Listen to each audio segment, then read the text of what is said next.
এর বিয়ে উপলক্ষে আমরা ২ সপ্তাহের জন্য বাংলাদেশে যাচ্ছি। আর আয়রা জাইনেরও ছুটি পড়েছে, ঘুরতেও যাচ্ছি উইন্টারে। আর আমরা আটলান্টার থেকে এখন চলে আসলাম কাতারে। কাতারে ৮ ঘন্টার ওয়েটিং রয়েছে। তো এজন্য আমি কিছু শপিং করব। আর এইখানে কিছু গোল্ড পারচেস করলাম। এখানে ২টা চুড়ি, একটা আংটি আমি পারচেস করেছি। এরপর আমরা খাবো। খাওয়ার জন্য আমরা ফুড কোর্ট খুঁজে বেড়াচ্ছিলাম। তো ফাইনালি পেয়ে গেলাম দেশি খাবার। এইখানে আরাবিয়ান যে ফুডগুলো রয়েছে খেতে খুবই মজা। এরপর আমরা ইয়েলো রাইস অর্ডার করলাম। ইয়েলো রাইসের সাথে একটা করে ল্যাম্প লেগ আসে। তো আমি আর চাইন এটা অর্ডার করেছিলাম, আর আয়রার জন্য বার্গার। এরপর এই দেশীয় খাবার থেকে তো ক্ষুধা লেগে গেছে। তারপর খাওয়া দাওয়া শেষে আমরা প্লেনে চলে আসলাম। প্লেনে এখন আনন্দ লাগছে, আর কিছুক্ষণ পর বাংলাদেশ চলে আসব। তো বাংলাদেশে চলে আসলাম ফাইনালি আমার বোনের বাসায়। পিঙ্কি আর পিঙ্কির দেওর আমাদেরকে নিতে গিয়েছিল এয়ারপোর্টে। তো পিঙ্কির বাসায় আমরা যাচ্ছি, আমার ছোট বোন। তো ফাইনালি আমরা বাসায় চলে আসলাম। এরপর বাসায় এসে লাঞ্চ করব। আর আন্টি আমাদের জন্য মজার মজার সব খাবার কত রকম রান্না করেছে। ভর্তা, চিকেন, বিফ, মাছ, কোনো আইটেম বাদ নেই।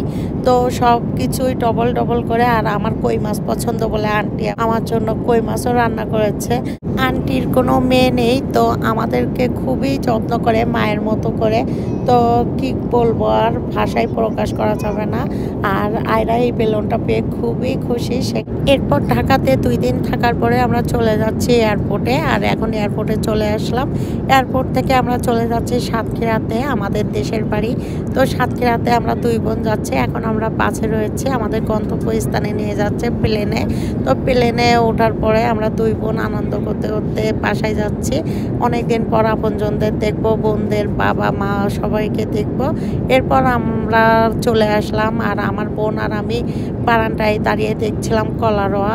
এই আমাদের জন্মভূমি। আর এই যে আমাদের কলারোয়া বাজার। এখন অনেক সকাল, তাই বাজার খালি রয়েছে। আমাদের বাসার উপর থেকে ভিডিও করছে।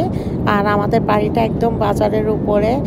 আর এইখানে আমি রোদ পোয়াচ্ছিলাম। আর সকালে আমার ছোট বোন আমাদের জন্য নেহারি আর চালের আটার রুটি নিয়েছে, মা বানিয়েছে।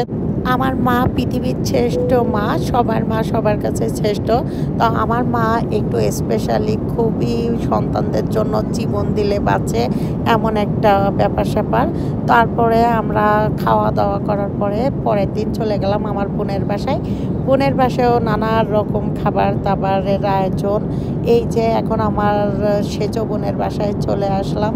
আমার সেজো বোন চুমকির বাচ্চা হয়েছে, তো বাচ্চাকে দেখতে এসেছি আর চুমকিকে নিতে এসেছি। আমরা সব বোনগুলো একসাথে থাকবো, খুবই মজা হবে। আর আমার আব্বা মা তো অনেক খুশি, সব সন্তানগুলো একসাথে ছিল। এরপরে আমরা খাওয়া দাওয়া করার পরে আমরা বাসায় চলে আসলাম। আর আমার ছোট বোনের বিয়ের আয়োজন নিয়ে আমরা খুবই ব্যস্ত।